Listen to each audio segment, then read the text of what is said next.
going on, everybody? It's Track Sounds back again. Today we're going to get into another part of the drum mixing series. Today we're going to get into the hi-hats. Let's do it. So we're going to get into the tutorial today. We're going to talk about the hi-hats and how to make them really crisp, stand out. Crisp. That's a funny word. Stand out, pan a lot, things like that. I'm gonna get into a few mixing tricks for it. My question of the day is, what do you make beats in? Do you make it in FL? Do you make it in Logic, Ableton, Studio One? There's a bunch of DAWs out there. Pro Tools, I don't know, MPC, Machine. I know I'm missing a lot. It's crazy how many ways in order to make beats. Because I really think that dictates a lot how people do their hi-hats. So I'm just always curious as to, what different people use. So let me know in the comments below, and like, comment, subscribe as well at the same time. Really helps grow the channel. Oh man, I got cotton mouth today. Oh.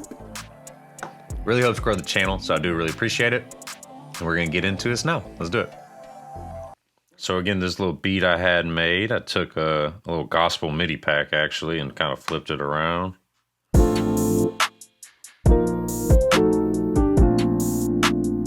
Add some sample stuff on it. I got some more stuff on it, but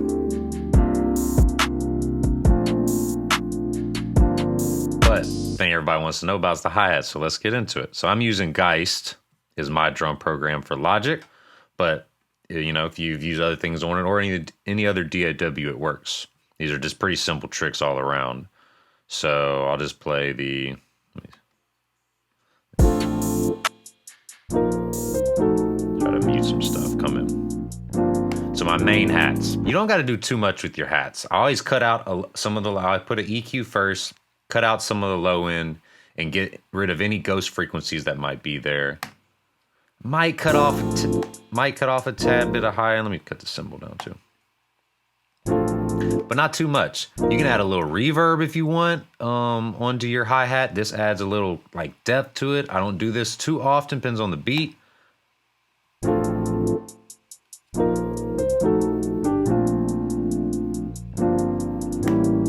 Without it, just gives it a little more body, so it's cool sometimes. I didn't do it originally, but I'm kind of just messing with it now as I go and seeing what I like. Hi-hats are a lot of panning and leveling to make them really stand out. When you mix something, you want to think of a box.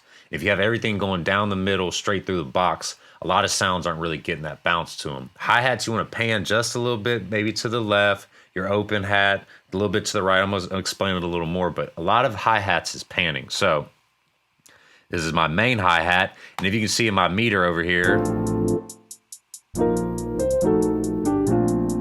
it already is kind of panning a little bit to the left. So I kind of left it that way, and you can hear it too.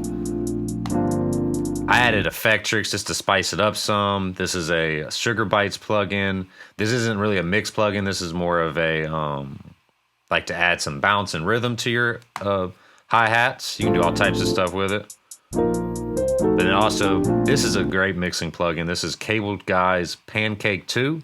It is a free plugin, otherwise I wouldn't talk about it with this because I'm using a lot of Logic plugins, but this is a free plugin. And what this does, this gives you the automatic panning, and you can go in depth with it and move it in. This is if you really want your hi-hats going back and forth, going crazy. You can draw it, do whatever you want. So that's my main hi-hat. I have an open hi-hat on here as well that I panned a little bit to the opposite way. Put an EQ on it, cut some of those ghost frequencies out. Maybe put a little reverb on it too if I want.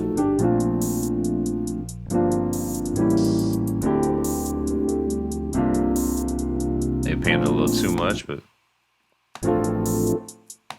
see, a lot of it's just leveling and panning. Now you're spacing out your mix and your sound some, so when you play it within the beat, it's going to give it a more full sound without even having to do much else. I have a shaker, and I'd put a little reverb on it. One thing I did with this shaker, though, is I panned each one back and forth, just individually within Geist.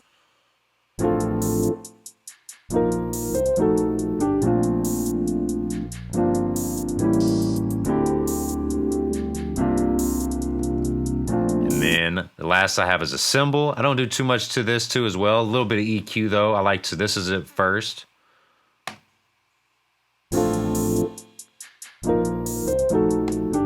I'll put a little EQ on it. I took out some of the low ghost notes. Around 1K, I felt like it was kind of harsh, and I kind of wanted it to clear out some. And then that frequency, that around 6K, I thought it was a little too sharp too, so I kind of took it down.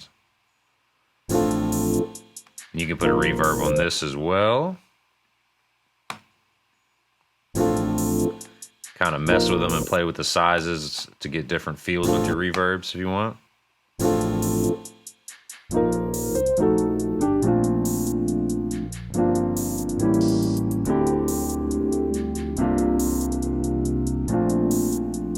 Yeah, that's kind of what we got.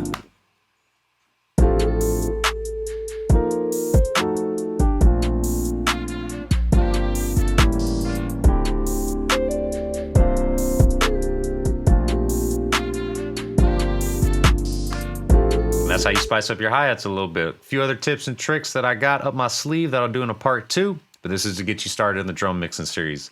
Check out the other ones that I put in the series as well. Like, comment, subscribe like I asked at the beginning. It really does help me. And I'll check you out next time. Let's get it.